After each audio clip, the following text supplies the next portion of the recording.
How to achieve total or complete happiness? Is this a Vedantic and attainable goal? Is it sustainable? Complete happiness happens to be our nature. Therefore, it is a birthright, you can say. In fact, we will not stop. We, all of us, are born with one agenda. What is that? To have complete happiness. And if that agenda does not get fulfilled in this lifetime, you continue. Thus, we have been continuing from a series of life with one agenda, complete happiness. Not knowing how to fulfill that agenda, we are just groping in the dark. The 10th man searching for the 10th man. When our search becomes rightly directed, as we are discussing, then when we realize that happiness is our own self, so what we need to do is to remove the obstacles to it. And therefore, it's a process of dropping ignorance, dropping raga dveshas. By as we have understood right attitudes, etc., then yes, it is an attainable goal. Not only attainable, it has to be attained. We will not be satisfied until we attain that goal. Aneka janma samsiddha tato yati param gatim. Lord Krishna says, gaining perfection over a number of births, ultimately you reach that ultimate goal. It is attainable because it is our nature. Had it not been our nature, had that complete happiness been different from us, maybe it would not have been attainable. It's already attained. Complete happiness is already attained, so it is attainment of what is already attained. And that being the case, it is just attainable by just removing the obstacles.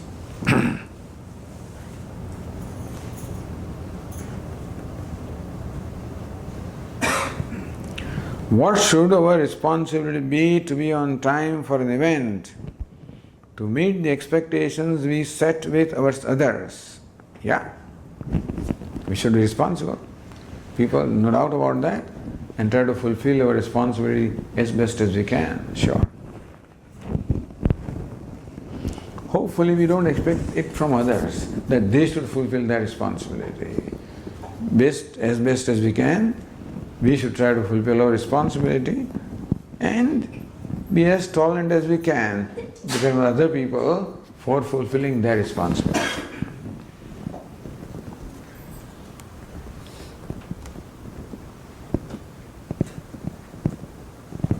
Swamiji, you mentioned that animals who are pets, it is not their true nature, so should not have pets? Is that the question? Should we have pets? Huh? Should we have pets? You can have pets.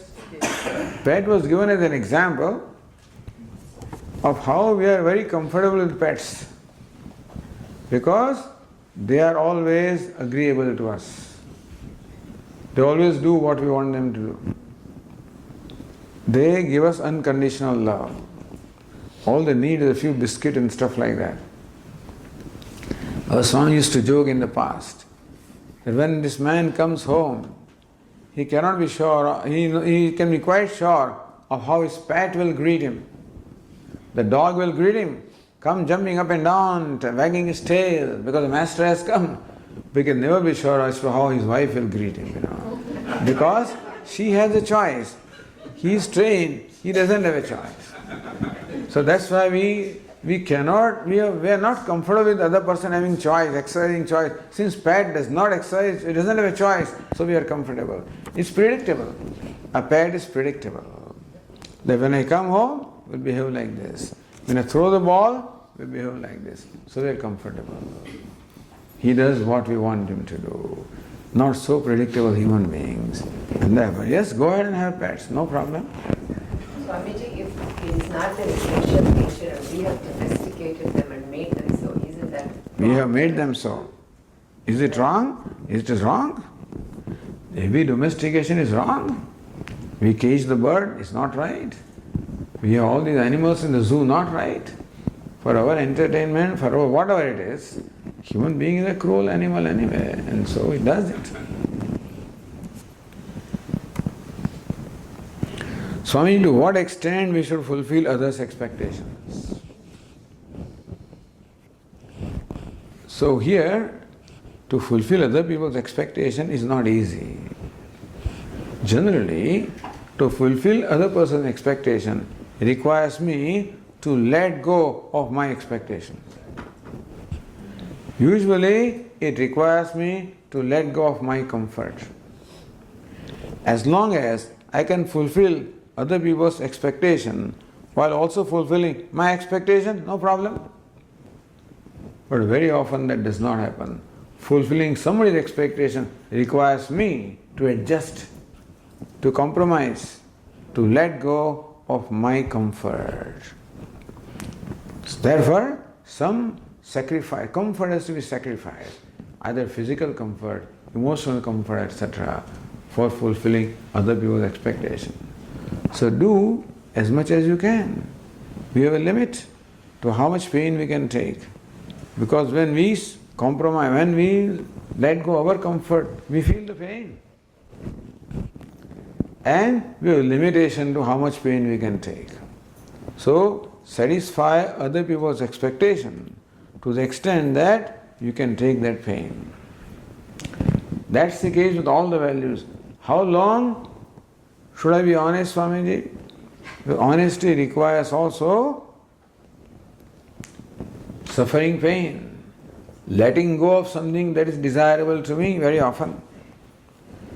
So, all values require me to often let go what is desirable to me, which causes pain. And I should take that pain to the extent that I can. If I feel that the pain is damaging me, then I perhaps may have to draw a line there. Hoping that I can stretch that line. What is called self-growth? Self-growth is we can stretch the line of how much we can let go of our comfort.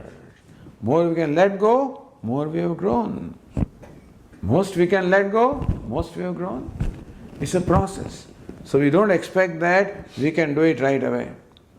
So whatever our threshold of pain is, to that extent we fulfill the expectation and hope to stretch our limits.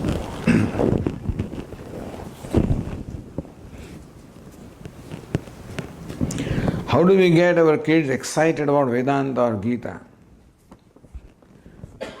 That's a good question. Well, we have to communicate Vedanta or Gita in a way that they get excited. So they are accustomed to certain language, accustomed to certain, and we have to communicate to them in their language. Depends on the, you see, depends on what age of the child, what is the maturity level. Accordingly, we have to communicate to them so that they feel interested. Meaning that if they are not interested, it is not their fault, it is our fault that we could not communicate. In Sanskrit, there is one saying, Vaktureve tajjadyam yatra shrotana buddhyate. Where a shrota, where a listener does not understand, it is a limitation of the vakta, the speaker. Shrota is shrota, listener is listener. And we have to tune up ourselves to that listener so that they understand what you want to communicate. So also with children. So we have to learn to tune up with them. The language they understand, what excites them. So yes, ideally we can make them excited about Gita and Vedanta if you can communicate in a manner in which they understand. So that will require us to become more creative. So you try, doesn't work, try some years, and that's how you grow. Become more creative. Done? Okay, conclude with a bhajan.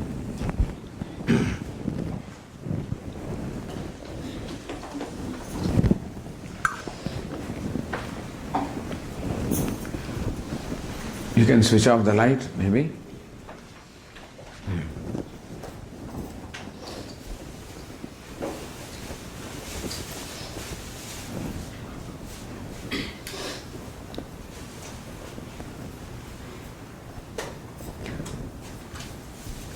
Hari Hari Narayana, Hari Hari Narayana, Hari Hari Narayana, Hari Hari Narayana,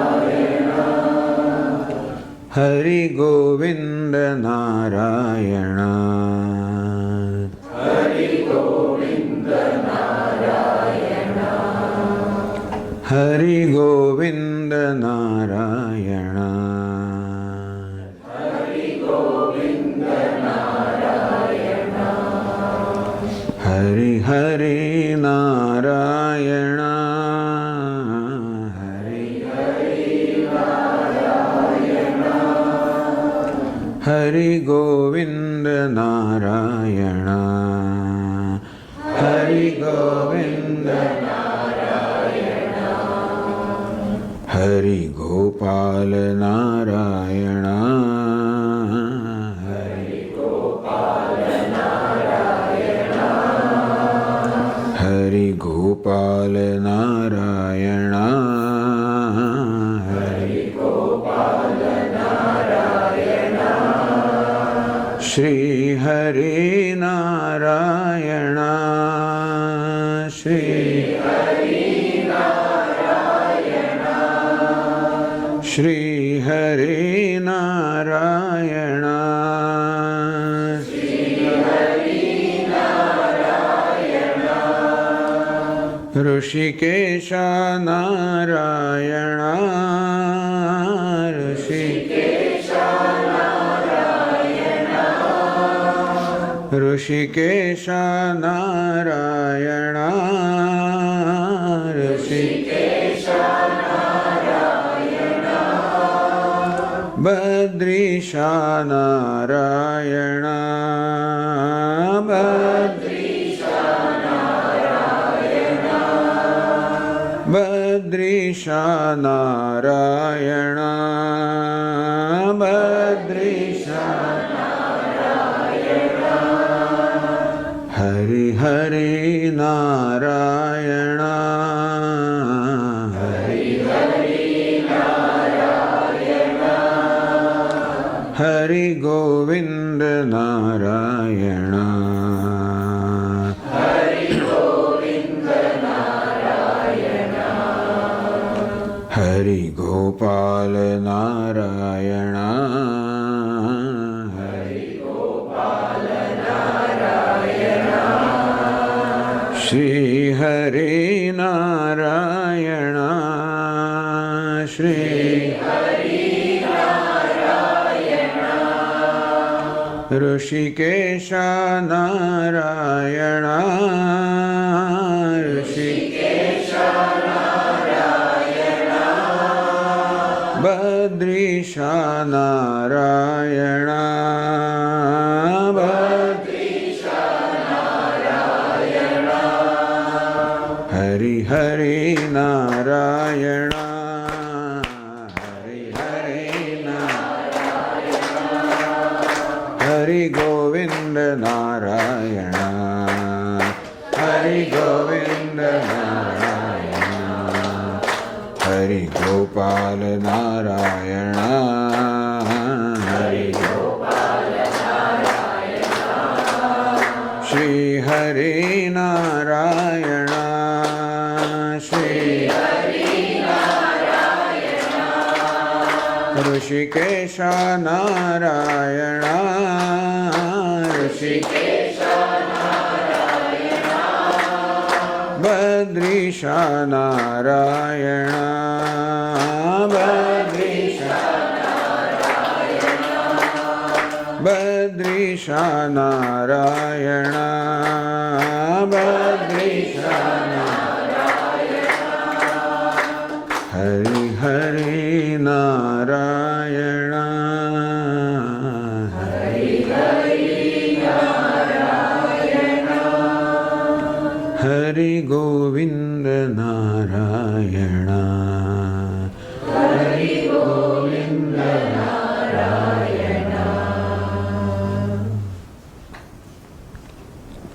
Om Sarve Bhavantu Sukhinah Sarve Santu Niramayaha Sarve Bhadrani Pashyantu Ma Kaschid Dukkha Bhaved Asato Ma Satgamaya Tamaso Ma Jyotirgamaya Mrityorma Amritangamaya Om Purnamada Purnamidam Purnat Purnamudachyate Purnasya Purnamadaya Purnameva Vashishyate Om Shanti Shanti Shanti Hari Om Shri Gurubhyo Namaha